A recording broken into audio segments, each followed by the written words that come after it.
नमस्कार. आज आपण 5व्या श्लोकाचा अर्थ जाणून घेणार आहोत. अशा प्रकारे अर्जुनाच्या 6 प्रश्नांची उत्तरे देत आता भगवंत अंतकालासंबंधी 7व्या प्रश्नाचे उत्तर सुरू करीत आहेत. श्लोक 5. अंतकाले च मामेव स्मरन् मुक्त्वा कलेवरं यः प्रयाति समद्भावै याति नास्त्यत्र संशयः. श्लोकाचा अर्थ: जो पुरुष अंतकाळीही माझेच स्मरण करीत शरीराचा त्याग करून जातो तो साक्षात माझ्या स्वरूपाला प्राप्त होतो, यात मुळीच शंका नाही. इथे च हे अव्यय अपि या अर्थाने प्रयुक्त झाले आहे. त्यामुळे अंतकाळाचे विशेष महत्त्व प्रकट केले आहे. म्हणून भगवंताच्या म्हणण्याचा इथे भावार्थ असा की जे सदा सर्वदा माझे अनन्य चिंतन करतात त्यांची गोष्ट सोड. जे या मनुष्य जन्माच्या अंतिम क्षणी सुद्धा माझे चिंतन करीत शरीर त्याग करतात त्यांनाही माझी प्राप्ती होते. ज्या समग्र रूपाचे वर्णन करण्याची भगवंतांनी 7व्या अध्यायातील प्रथम श्लोकात प्रतिज्ञा केली होती त्याचे वर्णन 7व्या अध्यायाच्या 30व्या श्लोकात केलेले आहे. त्या समग्र रूपाचे वाचक येथे माम हे पद आहे. या समग्र रूपामध्ये भगवंतांची सर्व स्वरूपे येतात.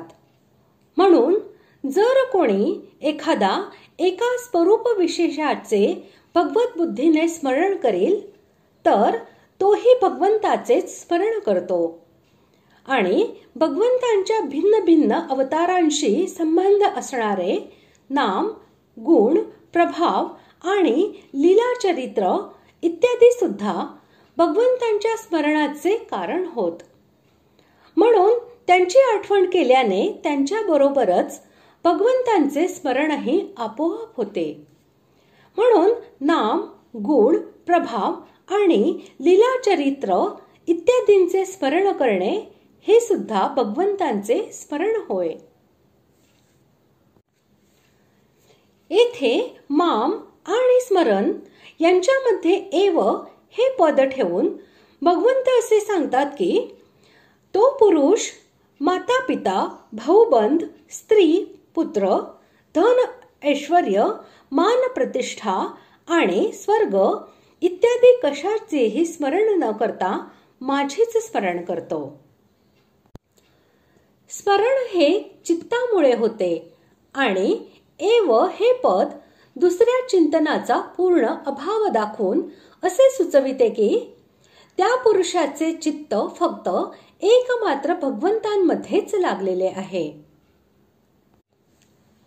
मद्भावम हे म्हणण्याचे तात्पर्य साधकाने मला ज्या कोणत्या भिन्न अथवा अभिन्न भावाने अर्थात सगुण निर्गुण, साकार निराकार, द्विभुज, चतुर्भुज तसेच नाव, लीला, धाम, रूप इत्यादीने स्वीकार केले आहे, माझी उपासना केली आहे, अंतसमयाच्या स्मरणानुसार तो माझ्या त्याच भावाला प्राप्त होत असतो. यात काहीही संशय नाही. या वाक्याने असे दाखविले आहे की अंतकाळी भगवंताचे स्मरण करणारा मनुष्य कोणत्याही देशात व कोणत्याही काळात मरो आणि त्याचे पूर्वीचे आचरण वाटेल तसे असो, त्याला भगवंतांची प्राप्ती नक्कीच होते, यात काहीही शंका नाही. भगवंताचे स्मरण करून देह त्याग करण्याचा तर भगवंताशी संबंध राहतो आणि गुणांनुसार शरीराचा त्याग करणाऱ्याचा गुणांशी संबंध राहतो.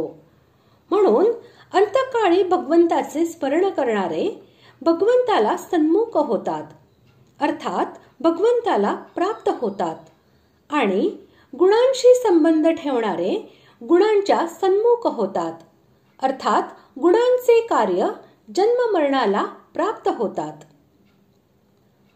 भगवंतांनी अशी एक सूट दिली आहे की मरणासन्न व्यक्तीचे कसेही आचरण झालेले असेल, कोणतेही भाव राहिलेले असोत, कोणत्याही रीतीने जीवन गेलेले असो, परंतु अंतकाळी जर तो भगवंतांचे स्मरण करेल तर त्याचे कल्याण होईल. कारण भगवंताने जीवाला कल्याण करून घेण्यासाठीच हे मनुष्य शरीर दिले आहे आणि जीवाने त्या मनुष्य शरीराचा स्वीकार केला आहे. म्हणून जीवाचे कल्याण होईल तेव्हाच भगवंताचे या जीवाला मनुष्य शरीर देणे आणि जीवाने मनुष्य शरीर स्वीकारणे सफल होईल. म्हणून प्रत्येक मनुष्याने जागरूक राहण्याची आवश्यकता आहे की त्याने सर्व समयात भगवंतांचे स्मरण करावे. कोणताही वेळ रिकामा जाऊ देऊ नये, कारण अंतकाळ केव्हा येईल याचा पत्ता लागत नाही. अशा प्रकारे आज आपण 5व्या श्लोकाचा अर्थ जाणून घेतला. पुढील भागात आपण 6व्या श्लोकाचा अर्थ जाणून घेणार आहोत. धन्यवाद.